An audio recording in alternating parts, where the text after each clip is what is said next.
You think the money sitting in your bank account belongs to you? Wrong, dead wrong. Legally speaking, the exact second you hand cash over the teller counter or click transfer into your savings account, your ownership rights to that money evaporate. It is no longer your asset. Sounds insane, right? But this is the cold, hard reality of the modern financial system that no personal banker will ever admit to your face. When you deposit money, you are performing a legal act called unsecured lending.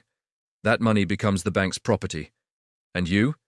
You get an IOU, a digital number on a screen that effectively says, "We owe you this amount, and we'll pay it back, if we can." Pay close attention to that phrase, if we can. In bankruptcy law, you are classified as an unsecured creditor. This means when the bank goes belly up, you are at the back of the line. Behind the IRS, behind the secured creditors, behind executive bonuses, and absolutely behind the derivatives, contracts worth billions of dollars. Most Americans naively believe, "Oh, but my money is sitting in a vault." No, it's not. Your money was immediately invested by the bank. They used it to buy government bonds, issue mortgages, and, most dangerously, to fund commercial real estate loans. And this is where we have to talk about the real trap. The current banking system doesn't run on reserves. It runs on confidence. And the Dodd-Frank Act of 2010, born from the ashes of the 2008 crisis, completely changed the rules of the game. Before 2010, when a bank died, the government used taxpayer money to save it. That was a bailout. The public was furious, protests erupted. So Washington came up with a more humane solution. Instead of picking the taxpayer's pocket, they decided to pick the depositor's pocket. They call it a bail-in. A bail-in legally allows a failing bank to confiscate a portion of your deposits to recapitalize itself, converting your cash into bank stock. Stock that, at that moment, is likely worth about as much as toilet paper. This isn't a conspiracy theory. This is current law. It is written in black and white in the crisis resolution playbooks of the FDIC and the Bank of England. The legal framework is set. The trap is armed. Now, they just need a victim, and unfortunately, that victim could be your life savings. But the law is just the gun. To pull the trigger, you need a catalyst, and that catalyst is counting down to 2026. Why 2026? Why am I so certain about this timeline? Look at the commercial real estate, CRE market. It is the single biggest ticking time bomb in modern financial history. Over the last decade, when interest rates were near zero, developers borrowed like maniacs to build office towers and malls. Then the pandemic hit. Remote work became the norm. Vacancy rates in major US cities are at record highs. Buildings once valued at $100 million are now selling for $40 or $50 million. But the problem isn't just falling asset values. The problem is the debt. Between now and the end of 2026, approximately $1.5 trillion in commercial real estate debt matures. These loans were signed when rates were 3% or 4%. Now, if they want to refinance, they're looking at 7% or 8%. Do the simple math. Rental income is down 30% because the building is half empty, but the interest payments are doubling. What's the result? Mass default. And who holds the bag on this toxic debt? It is not the too big to fail giants like JP Morgan or Bank of America. They offloaded this risk years ago. The ones holding the grenade are the regional banks, the exact institutions where Main Street America and small businesses keep their operating cash. These banks are sitting on a mountain of unrealized losses. On the books, they play a game called extend and pretend. They act like the loans are still good. But by 2026, when that wall of debt maturity collapses, the game ends. They will be forced to mark those assets to market.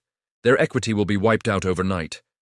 They will become insolvent, and what do you think happens next? Do you think the Fed will print money to save them? No. Inflation is the monster the Fed still hasn't tamed. Printing trillions to save regional banks is political and economic suicide. They won't do it. They will choose the path of least resistance, the path paved by the law. They will trigger the bail-in. But if you're sitting there thinking the government would never let that happen to regular people, then the next section is going to completely shatter that naive belief. Because what I'm about to tell you isn't a prediction. It is history that played out. brutal and cold, right in front of the world's eyes, while most of us chose to look away. Friday, March 15th, 2013.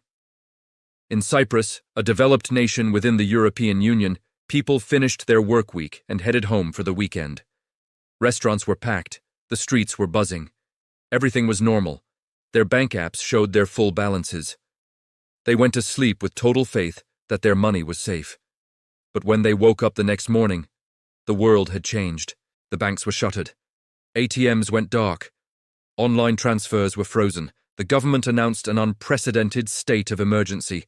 And by Tuesday, when the banks finally reopened, the nightmare officially began. Anyone with a balance over $100,000 had 47.5% of their excess money immediately confiscated. Listen to me closely. 47.5%. If you had $200,000 saved for retirement, the bank effectively reached in and stole $47,500. In the blink of an eye, no negotiation, no court hearing, no appeal. They called it a stability levy. Let's call it what it really was: legalized robbery. The people of Cyprus were devastated. Small businesses went under because they couldn't make payroll. Life savings evaporated. And here is the most critical thing you need to etch into your brain. The world did nothing. The European Union nodded in approval. The IMF applauded. They viewed Cyprus as the perfect test run for a new crisis management model. You might be telling yourself, that's Cyprus, a tiny island. That could never happen in America, the financial capital of the world. That is the exact toxic thought that will bankrupt you.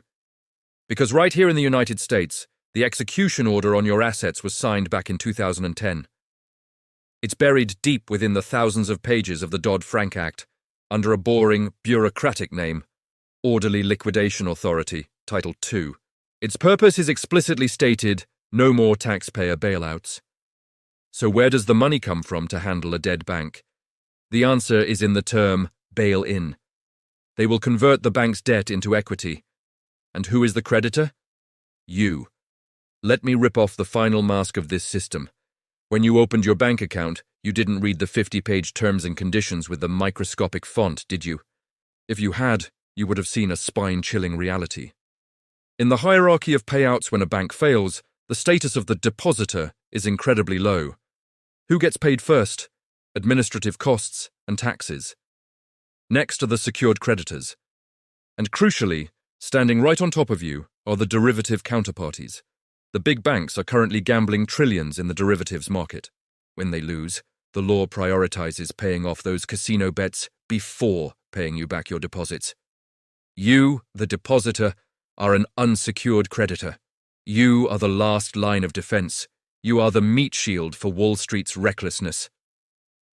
But I have FDIC insurance. My $250,000 is guaranteed. That is the lullaby 99% of Americans use to sing themselves to sleep. Let's do some elementary school math. Total deposits in the U.S. banking system currently sit at over $18 trillion. Do you know how much money the FDIC Deposit Insurance Fund actually holds? A little over $120 billion. The coverage ratio is less than 1%. The FDIC is like a single paper napkin trying to stop a tsunami. It works fine if one or two small banks fail. But the 2026 scenario I warned you about is a domino collapse of dozens of regional banks due to the real estate crisis. When that tsunami hits, the FDIC fund will evaporate in hours. At that point, the FDIC has two choices. One, beg Congress to print more money, which takes weeks of debate and triggers hyperinflation, turning the money you eventually get back into confetti. 2.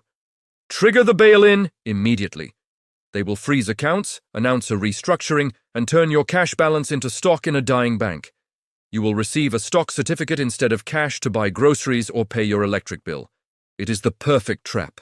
The law is on their side, the math is against you, and the system is designed to preserve the financial structure, not to preserve you. But hold on, don't turn this video off in despair. This naked truth isn't meant to paralyze you with fear, it's meant to slap you awake. Because in every crisis, while the masses panic and lose everything, there is always a small group who understand the rules. They don't just survive. They stand on the receiving end of the wealth transfer. They see opportunity where others see apocalypse. And this is why those with financial survival skills don't just make it through. They get rich in the chaos. And I'm going to show you exactly how they do that right now. A financial collapse is like a forest fire. It burns away the dead wood, the naive investors, but it clears the ground for new, stronger growth. The crash only kills those who are unprepared. But for those with a plan, they aren't afraid. They are hunting. You don't need to be a Wall Street genius to escape this trap. You just need to build a defensive system that I call the 3-layer cash firewall. This is how smart money is moving right now, while the herd is still asleep at the wheel. Layer 1, the operational layer. Don't be extreme and pull all your cash out to stuff under a mattress. You still need a bank to function in society. But shift your mindset. A bank is a payment utility, not a storage facility. Keep only 1 to 2 months of living expenses in your checking account. If that bank collapses and freezes for a few weeks, you won't starve. Any idle cash above that number must be moved immediately off the bank's balance sheet. Layer 2, the safe liquidity layer. This is where you park your emergency fund and dry powder for investing. Instead of leaving it in a savings account exposed to bail-in risk, move it to T-bills, treasury bills, or government money market funds at a major brokerage. Why? Because here is the technical key your banker won't tell you. When you buy T-bills or money market shares, those are segregated assets. The brokerage is just the custodian. If the brokerage goes bankrupt, those assets are not part of their liquidation estate. No one can seize them to pay debts. They remain 100% yours.